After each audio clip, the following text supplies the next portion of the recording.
we'll get started. So yeah, if everyone can give a quick introduction in the chat, that would be amazing. Just kind of who you are, where you're joining from, all that sort of thing. Yeah, that'd be great. As I give a little bit of an introduction. So this is one of two panels we're holding. So over the next few weeks, we'll be hosting two panels, the climate policy one today, and entrepreneurship and climate innovation skills on the 27th of November. So why exactly are we holding this panel? Well, back in September, the Climate Ambition Summit was held, aiming at accelerating government action by governments, businesses, finance, local authorities, and civil society, and hear from first movers and doers, with a focus on ambition, credibility, and implementation. So in the wake of that summit, this speaker series aims to continue the conversation with a focus on engaging global youths in conversations by connecting them directly with leaders and experts in each of the panel's topics. So to create a bridge between the Climate Ambition Summit back in September and COP28 approaching in late November, this panel's topics have kind of been curated around the COP28 focus pillars, being fast-tracking the transition to low CO2, fixing climate finance, focusing on people, lives and livelihoods, and full inclusivity. So this panel in particular focuses on policy, which is a key catalyst and enabler of climate action. Well-crafted policies can provide clear incentives and regulatory frameworks that encourage businesses, industries, and individuals to adopt sustainable practices and technologies. They can establish emission reduction targets, they can promote renewable energy adoption, and incentivize research and development in clean technologies. But importantly, effective climate policies create level playing fields for environmentally responsible practices, and can open doors for youth to become involved in decisions that impact their future. So now we'll we'll jump straight into some questions in our discussion. So the first question I feel best to kick it off with is kind of, what is your connection to climate policy, and what led you to develop expertise in this area? So yeah, Mark, would you like to go first with that one? Yeah, sure. So my general interest in policy has largely been from the lens of the business community. So certainly within Australia, which is where I live, a lot of the emissions that we're putting out are coming from corporates. Privately owned companies and assets is where all the emissions are. And I was just really interested in what exactly is it that is preventing industry from investing in the appropriate measures that industry needs to reduce its emissions, especially given when a lot of these investments that the corporates need to make are for assets that have a very long lifetime. And especially in the case of like heavy industry, can take a long time and it costs a lot of money. So if I just use, say, the steel industry as an example, it could cost upwards of $1 billion to put in a steel plant that has significantly reduced emissions. That steel plant will likely rely on significant amounts of electricity and renewable electricity if it's going to meet its carbon emissions reduction targets. So there needed to be a lot of collaboration between different parts of industry, whether it be energy generation or heavy industry, even the retail industry, the hospitality sector, the food and agricultural sector. So I was just really interested in how is it that the government, whether it be the federal government or the state government, can actually set policy that would either help or hinder the decarbonisation of these very heavy industries. And in Australia, what I found the most interesting was, and I'm sure this is the same in many other countries, there's a bit of a flip-flop depending on who is in power at the time. Sometimes the federal government can create very good policy, and then they get elected out, and then a new administration comes in, and then they undo everything that their predecessor did and then change the policy entirely. And the frustration that causes industry and society in general, and investors and financiers, can be very catastrophic and can really set you back a long way. So that was my real interest in it, and just like I say, looking at this through the lens of from a business perspective in how policy affects that. Yeah, amazing. It's especially when you're talking about these massive timelines and you've got kind of government policy kind of chopping and changing within 4 years, perhaps it can really hinder that growth. So yeah, that's really important. Dr. Wang, would you like to follow up on that? Yeah, sure. So just now you mentioned multi-stakeholder, and actually Mark focus on industry, private sector, and I cross different sectors like media, NGO, UN, think tank, and academic.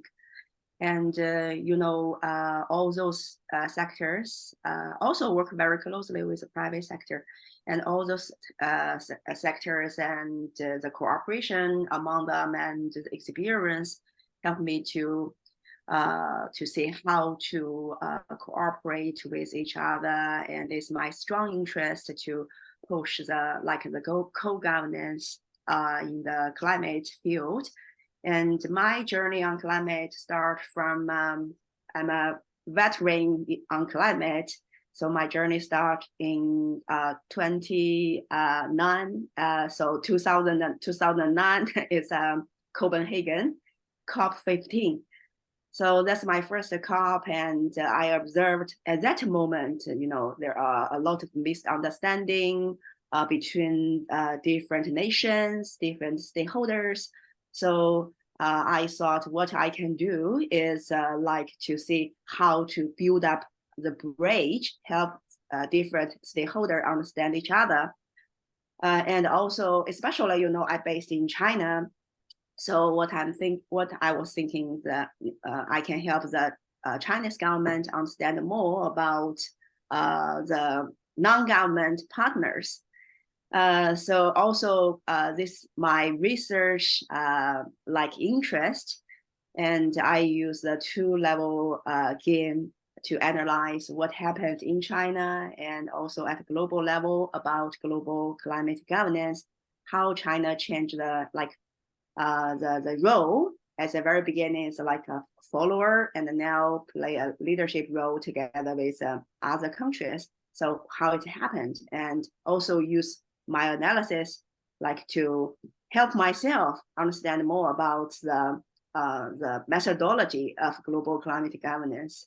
And now I'm working on in a university with a think tank, at the same time help the university to take care of the Global Alliance of Universities on Climate. So on this step is about youth mobilization. So how to engage youth to the global climate governance is also another important talk when we think of the net zero future. Now it's a so important topic. So this is my journey, and I also, together with my team to propose that China should announce this carbon neutrality, and it happened. So we contribute to that, our sense, and also happy to introduce more about about carbon neutrality. And nowadays there are more than 136 countries have announced their carbon neutrality, including Australia, US, and China. Wow, incredibly multifaceted, from kind of looking at China as now a leader in climate action, and looking at youth engagement around the world and kind of tying everyone together. So I'm really interested for some of your answers, especially on the youth engagement discussion questions. So moving into our next question, kind of centered around the state of current climate policy. Can both of you provide kind of an overview of current climate policy in your area of work? You kind of touched on a lot of that in that introduction, but perhaps what are some highlights of what has been able to achieve, and perhaps some of the key failures that we need to kind of really focus on moving in the next steps? Mark, would you like to start off again? Sure, happy to. Yeah, I touched on this a little bit in my preamble. From an Australian perspective, obviously we have policies at the federal level and at the state level for our emissions reduction targets. In terms of what's worked and what's not worked, depending on who the government is, either our emissions targets are aggressive or they are not. We currently have a climate-friendly parliament in place. So they've just upped all of our NDCs and increased the targets that we have for reducing our emissions by 2030 and also by 2050. But now it's going to be very difficult for us to actually achieve that. We also have significant policies, and also, again, this is one where our ambition right now is high, but previously our ambition was not very high. So renewable energy would be one. One of the things about Australia is we're very abundant in natural resources. We have a lot of coal, we have a lot of natural gas, and they both play a very central part in the economy of the country. And our previous government was much more focused on economic prosperity than they were on greenhouse gas reduction. So most of our electricity is still powered by it's dirty powered. So it's natural gas or it's coal. So even if we electrify everything, we're still not really helping, because even if you take a motor vehicle that is got a combustion engine and you replace it with an electric vehicle, if that electric vehicle is being charged by coal, you really haven't improved anything.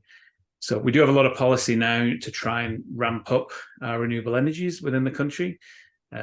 Another failure that we were one of the first countries in the world to try and adopt carbon price and carbon tax. And we had it for a couple of years, and then it was revoked because it was just very unpopular with the electorate. So when a new government came in, it was revoked. But we did have a carbon tax, and we did have a greenhouse gas emissions trading scheme that was implemented in 2012.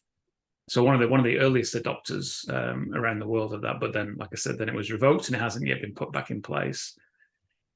We also have quite a few of our states' governments have probably got very ambitious goals to decarbonize heavy industry, and are really helping to set that long-term policy to try and help.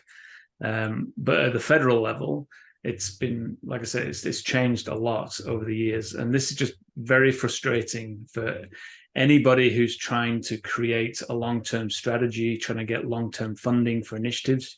You really need a clear pathway that the government is providing you for their policy, for the subsidies that can go along with that for business. And that is something that we've really lacked in Australia, which is a shame.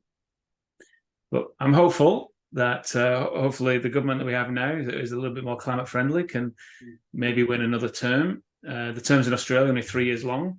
In the UK, they're 5 years long. So in the US, 4 years. So in Australia, we have a very short period of time for a government to actually come in and set decent policy. But I would hope certainly that the government that's currently in place can actually get another term at least, so that we can actually start to get a little bit more traction with these current policies. And hopefully then the electorate like them and adopt them. And then if the new government comes in, it'll be very difficult for them to turn them around if the electorate approves of the policies that are currently in place.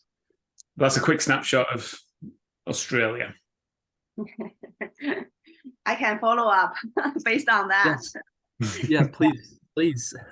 So first of all, I feel so happy this term of Australia's government, turn their attitude and pro-climate, and also show the ambitious, goal to reach the carbon neutrality. So it's a very great, but unfortunately, as Mark mentioned, because of the COVID and also the geopolitical crisis, and also the political system, So in a short term, we feel so many challenges and difficulties, especially since we work on the ground, on the front line, we can feel this kind of pressure, right, on our shoulders. So, but it's not only in Australia, I think everywhere. Now I'm in US, I'm in Yale as a World Fellow, and every day I worked with 16 excellent people from 16 countries. They all care about climate, and we talk a lot. And I found that they all met this kind of problems. So in a short run, it's a challenge in front of all of us. but based on my experience on climate governance, I became a stubborn optimist. So when I feel this kind of difficulties, I will look forward, and we can see in the long run, it's another industry revolution for all humankind, and no one can just look. I didn't say it. I cannot say it. You cannot just mask your eyes, right? We have to face it, and we can look back to the history of human, and we have already two industry revolution, and the first one is about coal. Human find coal, and the second one is we find oil, and both of them, change the whole social society everywhere. So this time, same is renewable energy will replace all fossil fuel. So we are lucky that all humankind or our generation, this 2 generation or 3 generation, we experience this kind of a transition, historic transition together. And just now Mark mentioned pathway. And, since it's a new, historic moment, historic door open, and all the generation nowadays, we didn't experience what happened in the previous 2 industry revolution. So we have no idea, especially this one is different with the previous 2. So where the pathways? It's a fresh topic in front of all of us, US, Australia, China, developing countries. I noticed in the chat zone, friends from Ethiopia, yeah. So same, we are same. We need to create pathway for all of us, in the, based on different countries' context. There is no one card for all. So this is, I think first is keep optimism to this future, and we will reach that together, no doubt. And so when we look back, we have to, face the reality that in these years, in this few years, there are different kind of difficulties. And even when we talk about climate policy, in 2009, this is a failure. And 6 years later, in Paris, we got Paris Agreement. And so this is kind of ups and downs, always full of our lives and the journey of climate and every, different kind of field. We should have this kind of confidence to overcome different kind of uncertainties. And this is why human can come to nowadays, and we will still go ahead. And from China's perspective, China also have a very ambitious goals. So the announcement is China will reach the carbon neutrality before 2060. So not that year, it's before. Hopefully China can try its best, now China's investment on renewable energy is #1. So Mark, you should come to China, and a huge market, different kind of opportunities. All Chinese people talk about carbon neutrality, how, and not only, the central government makes the decision and takes this topic very seriously, and the state council have the policy system, ask different ministry, even Ministry of Education, to care about carbon neutral goal, and also issue their own pathway or explore their own pathway strategy. So not only top down, but also bottom up. A lot of startup and a lot of private sector, they talk about, how to engage and young people. Yeah, so I think it's also a very positive signal after COVID. Maybe COVID is a pause for all of us, but it also gave us to reflect and to look ahead. So let's see. Basically, I'm still, optimist on climate policy around the world. I think all different kind of difficulties are all current reality we can overcome since, through our global cooperation. Well said. Amazing. I'm interested, kind of touching back on that trade-off Mark mentioned earlier between prosperity and sustainability. In this kind of this future that you described, where it's kind of going to be a new phase. How do you think, especially, I'm interested to hear how like how China might be approaching this this trade-off, and how I guess you can kind of not make it a trade-off anymore, especially around a lot of like economic development, from kind of building railways, etc., and all that sort of thing, like really has a lot of CO2 associated with it. So I guess how do you kind of turn that trade-off into no longer being a trade-off? Yes. So first of all, economic development is not, conflict with climate actions. And since it's a long run, industry revolution. So once you the earlier you can change the track, the earlier you can really, it's helpful for the economic development. And when we talk about a trade-off for China also, for example, I can give you a quick example.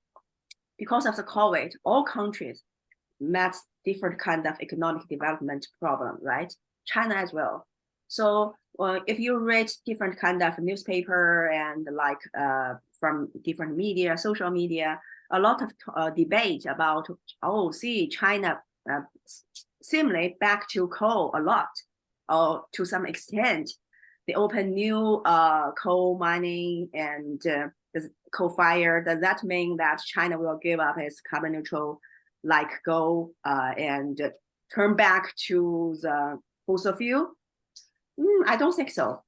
Actually, this is just a transitional approach to overcome the current difficulty. Why I have confidence to see that? Because, everything have two sides. So from one side, we can see, yes, to some extent, I think all countries now a bit back on, rely on fossil fuel. Otherwise, how to, match the gap, right? After COVID, so many geopolitical crises, it's a reality. But this is like the dark side. But on the bright side, let's look at China. China, as I mentioned, China's investment on renewable energy is #1. And even now, still very fast and very huge, not only in China, but also in other regions like in Africa. So we all understand, especially I think Mark and James, you work on renewable energy. So renewable energy now, the difficulty is that it's not stable, right? And we cannot, just use renewable energy to replace fossil fuel immediately. We still need more research, more technical innovation. And the second is the price, the cost of renewable energy is very high. So we cannot scale up very quickly. So this is what China is doing. China is trying to find solutions for these two bottlenecks. So this is why, from one perspective, have to rely on coal, but at the same time, invest very quickly to find solutions. And once China finds a solution, and together with other countries, I'm sure they'll replace the fossil fuel very quickly. So it will happen very soon. And this is where the confidence comes from. And I hope you can all get this kind of sense and invest more on renewable energy, and thus we can find the solutions together. Yeah, it seems that, especially once they've found that solution, one of China's real advantages and specialties is scaling that rapidly. So yeah, once that's found, it's going to go crazy. Yeah. And Mark, would you be able to kind of touch on a bit more of that trade-off, eliminating that trade-off in an Australian context as well? I know I think one thing certainly that China has benefit over Australia is just the stability of government and the stability of policy. So I think China, better than most countries in the world, can play the long game strategically. And it seems like even when there is a change in the party, there's the strategy doesn't completely flip-flop like it does in other populist countries where the policies just are so completely different. So I think that's one thing we can learn from is having that. Let's try and make it a bipartisan perspective on decarbonization is important. So no matter which party you're in, whether you're in the US, whether you're in the Democratic Party or the Republican Party, if we can get to a point where people just acknowledge, like Dr. Wang was saying, in China, people just acknowledge that decarbonization is really important, then it doesn't become political. And I don't think we're at that point in Australia. We're definitely not at that point in the US. I think we're getting to that point across Europe, and the UK is definitely heading in that right direction. In the UK, even when there will be a change of government, we will not see a mass change in decarbonisation pathway policy. So that's really important. One thing just on the development side, I just come back from Africa. There's a climate action conference in Kenya, which is hosted by the World Bank. And one of the discussion points of that conference was how do we help Africa develop without going down the same pathway the West did, and without going down the same pathway initially that China also did, and India is also looking like they're doing as well. You know, if Africa, which is the only continent on the planet which is supposed to triple in population between now and 2100, builds concrete using carbonized methods, builds steel using carbonized methods as part of their development, uses coal-powered power plants, uses gas-powered power plants, we are in a lot of trouble.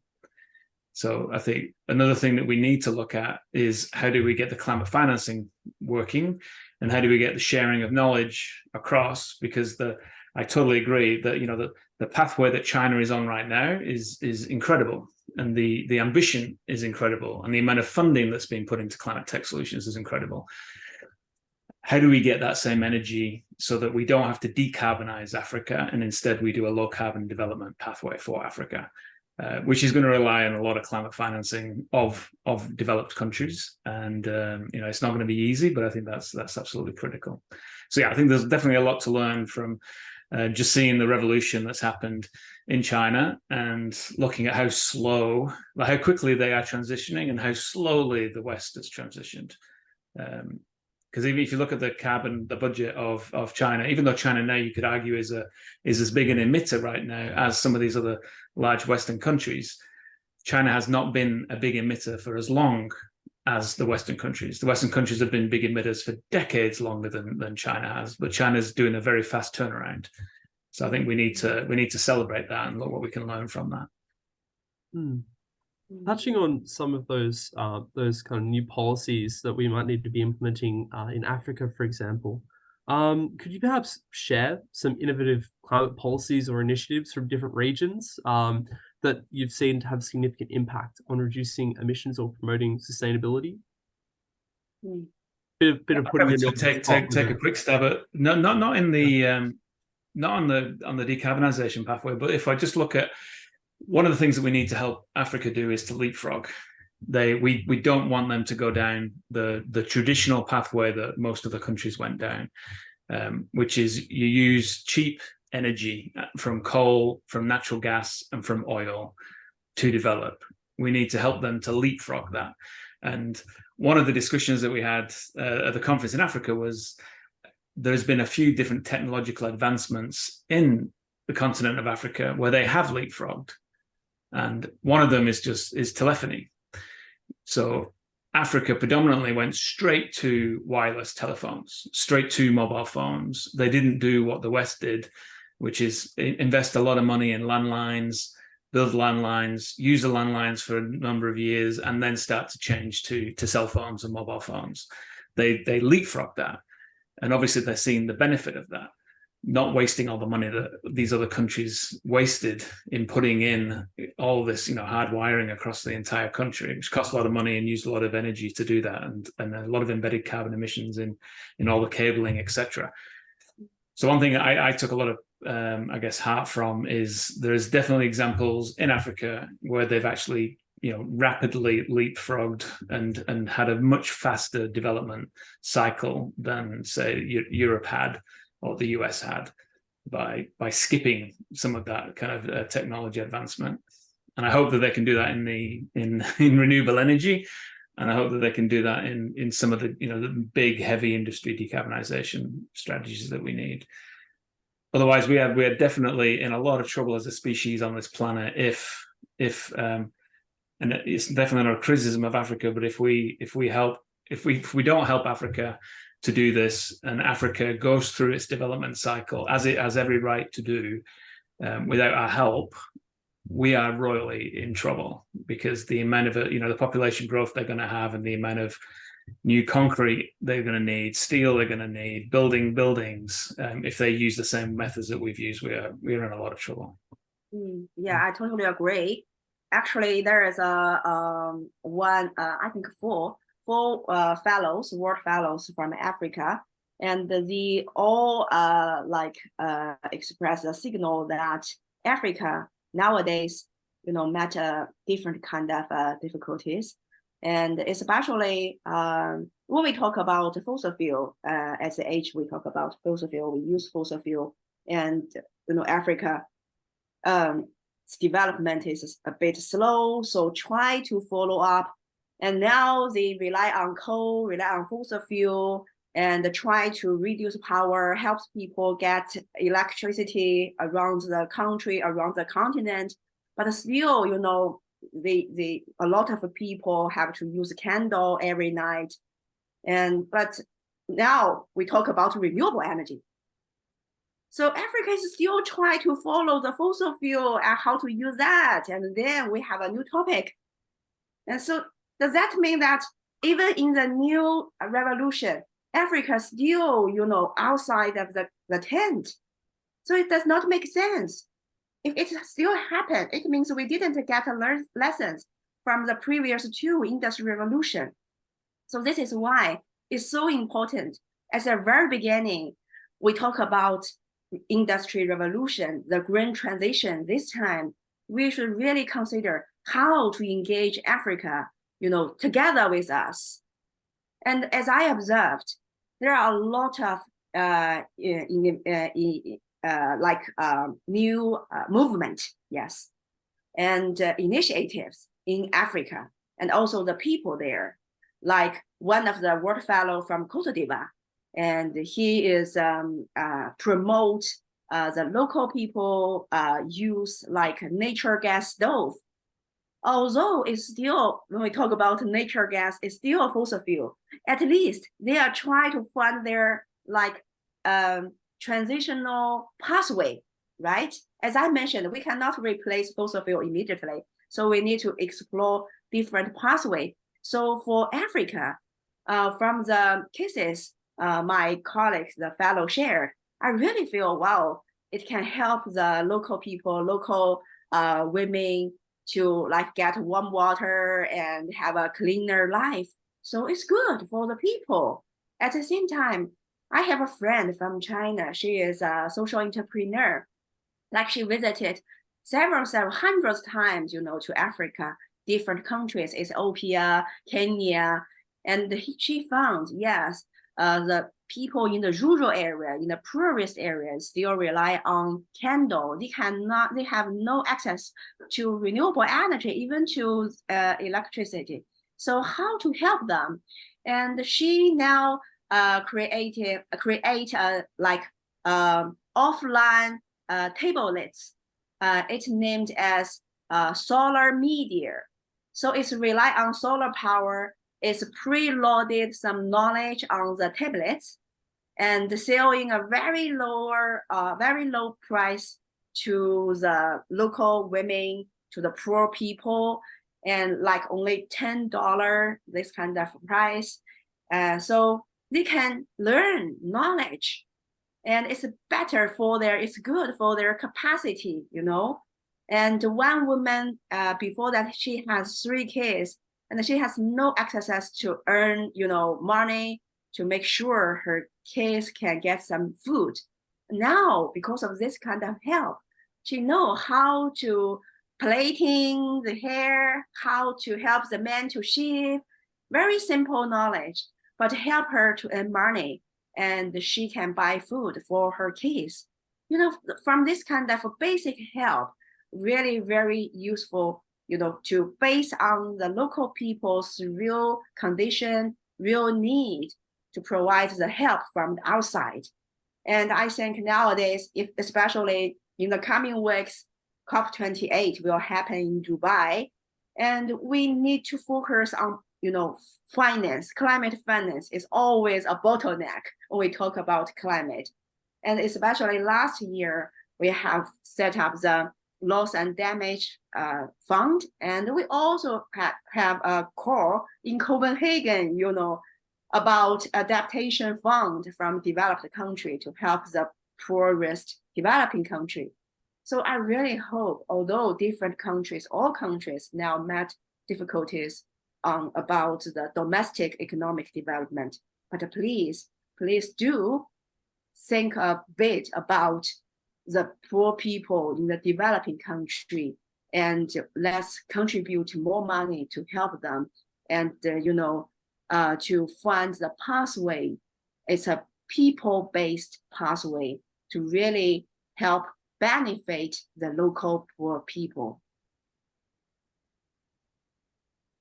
Yes, it's fascinating, that kind of approach, looking at it from that ground up and really analyzing what the communities want. It's almost, you kind of have to look at it on a local, community and national and international level, and somehow unite all those different gradients, which can be a really hard challenge.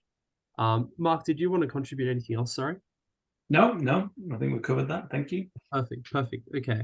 And kind of moving from that, given the growing youth climate movement, how can climate policies actively engage and empower young people to participate in shaping climate action agendas on that local, national, and international level?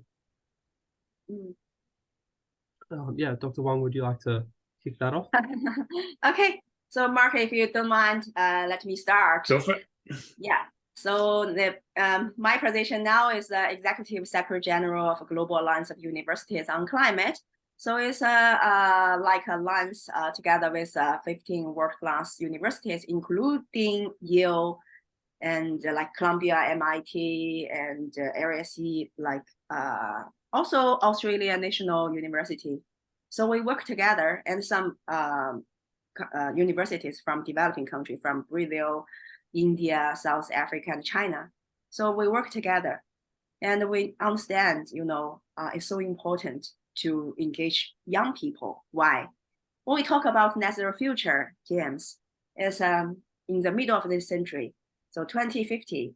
Mark, at that moment, I will retire. How about you? Yeah, at our age, at that moment, we are old people, but you guys, it's your time. You are the master, you are the host of the future. So this is why it's so important. As I mentioned, no one should out of the tent. And as a future leader, you should engage at the very beginning. And thus you can understand what happened and how you can shape the future together. So engage young people is very important. And a lot of organizations now, and more, a lot of fund, a lot of organization work on young people. And I can give you an example on how GAUC, my alliance is working on, and our methodology. So based on, when we talk about global climate governance, it's a multi-stakeholders, multi-level structure. Multi-level means different multi-stakeholders, work at a different level, like you just now mentioned, at national level, regional level, and global level. So based on that, I designed a Climate X campaign. And at the national level, we call for the future leaders, the students from college, from universities, from different countries come together and use the education resources among the alliance from the world-class universities, give the capacity building shared with the young people. So this year we have 1,000 students from 77 countries, more than 400 universities, and more than 88% they are come from global south, from Africa, from Asia, from South America. So it's a brilliant number and brilliant, quality. So once they get trained at the national level, they will go back to different country and train other people. So it's a very simple strategy, right? A lot of organizations use this strategy, train the trainer. So they go back to their country, but at the same time, the alliance will provide a platform, international platform for them to exercise and showcase at the country level. and share their cases, what they are doing, they're learning at international platform. So at a regional level, we organize regional climate forum every year. So the hosting continent, the COP hosting continent, like this year is Africa. Last year is Africa. This year is Asia. We will invite 1 or 2 universities. Please help to organize a regional forum, because the frontline knowledge is in this kind of university, like the researchers and also practitioners. So they can help the rest of the world understand the continent, and also help the continent to benefit from the COP, the hosting COP. And that is like a very good cycle, and help to encourage more continents please to host COP. And it not only can benefit the world, also can benefit your continent, benefit your country. And it's a young student with the trained young student. They engaged the regional forum, and they help to organize and also contribute. And at the international level, last year we, together with 100 partners around the world, co-initiate the Global Youth Climate Week. So this year it's a 1 week before each COP, and it means that we help all the young organization or institute to care about young people. Please come together the pre-week before COP. Let's voice out together. We can organize different kind of hybrid events. We celebrate, we help the young people voice out, and collect the voices. We go to COP together to keep the momentum. So this year, the week is from November 20th to 24th, very soon. So I also hope all the participants from different countries here, please organize, contribute your own event. You can visit the men's website of the week, register, share your events, and thus you can also be seen by other organizations and may find your partner in the future. And you can check the, after a while, I can share the linkage here on the WeChat group, and you can find the access how to register. And finally, what I want to see is that for young people, it's so important not only just stand in or understand on one level, because as I mentioned, the whole governance structure, no matter it's a climate or biodiversity or some other topics, when we talk about global governance, it's multi-level. So I encourage young people to work at a different level for some years, and thus you can understand more about the whole picture, about the methodology behind, the strategy behind, and then you can maybe start up your own organization, and from the starting point from 0, and then from 0 to 1, and you can build up your own international organization. Amazing, like incredibly comprehensive. Yeah, really, I like how those addressing like the whole kind of gradient from local through to international. But yeah, Mark, please. Sure. Well, I'll come at this from a perspective of a father of climate activists that live in my house that hold me to account. I have a daughter who's 19 and a son that's just turned 21, and both of them are wanting more when it comes to trying to create a future for them on the planet. I think they're worried about artificial intelligence, and they're definitely worried about climate change. They're the two things that they do worry about a lot. For me, I think from a youth perspective, I'm 52 years old now, so to me, youth is. I have to look a long way back in my life to remember what it was like when I was, 10, 11, 12 years old, starting to learn about the world, starting to pick up skills, starting to think about my future and what it was that I was wanting to do with my life. I think for me, it always starts with education and awareness. I think a lot of people, certainly my generation, even though they were told by scientists this was happening, were probably just either naive or didn't really understand the message, or it wasn't portrayed to them very well. Whereas I think now in schools, whether it be primary schools, high schools, universities, we have an amazing opportunity to really, give everybody the knowledge and the tools that they need to understand climate science, to understand why we have greenhouse gas emissions are causing this, to understand what we need to do to reduce greenhouse gases, to understand what we then need to do to take carbon out of the atmosphere, because obviously it stays in the atmosphere for 1,000 years. How do we actually then suck the carbon out of the atmosphere? We don't know how to do that yet. We need to motivate a lot of people, the youth of today, to come up with these new innovative solutions. So I think, education, awareness, mentorship programs, how can we actually arm this next generation with the knowledge of the current generation? Sometimes you learn as much about when you make mistakes as you do when you find successes in the world. So learning, not just dismissing my generation as you are the problem, but actually, learning from us, learning from the mistakes that we made.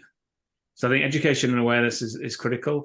Secondly, I think youth advisory councils, youth representation, allowing the youth of today, local, regional, national, international, to have a voice, and then to listen to that voice, not just to have them speak and then dismiss them as, well, they don't know what they're talking about, they don't understand economics. Our country would grind to a halt if we did all the things that Greta Thunberg suggests that we should do. But instead, really listening to the youth advisors and getting good representation and giving the youth a seat at the table where they can actually discuss climate policies with politicians. And the politicians hopefully can then explain to them why that would work, that wouldn't work. As Dr. Wang said, my daughter will be the first one to say, oh, we just need to stop using coal, we just need to stop using gas, without understanding the transition. You can't just stop. Well, if you did, it would be catastrophic. Catastrophic for the economy, catastrophic for lifestyle. All our electricity would stop working. Like, we just don't have the renewable energy right now to do that. And I think there's just a lack of understanding there. So making sure that the youth representation really understands and has a chance to speak. And then the final thing I would add, James, is I do a lot of work in innovation. I do a lot of work with entrepreneurs and climate tech companies, and do a lot of work with VCs and trying to help, drive the scale up of these climate tech solutions that industry can start to utilize. There is an incredible opportunity for the youth to get involved in the innovation side of this. We do not yet have all of the knowledge that we need to be able to find solutions for our climate crisis. And even when we do have some of the knowledge, we haven't scaled it yet.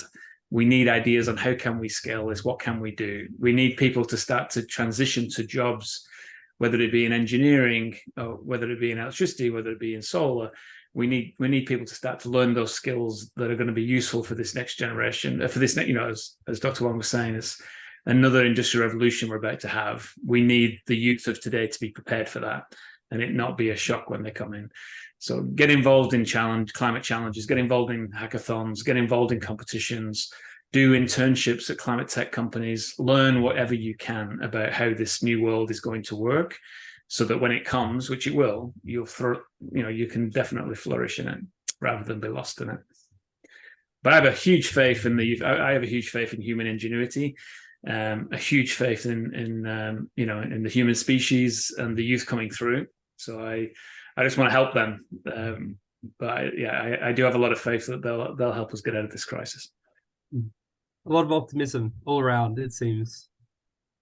I like to, we've got 7 minutes left. So I know we've got a one or two questions in the Q&A. But before we kind of jump into that question and then kind of end off, I'd like to, as a bit of a summary, what would you say are the top 3 points for climate action kind of that we've discussed, whether that's in general for renewables transition, or whether that's engaging youth? Maybe a top 3 kind of today. Top 3. You can have a few moments to think about it if you need. I'll give one, and then maybe Dr. Wang, you can give one. That's one by one. One by one be easier.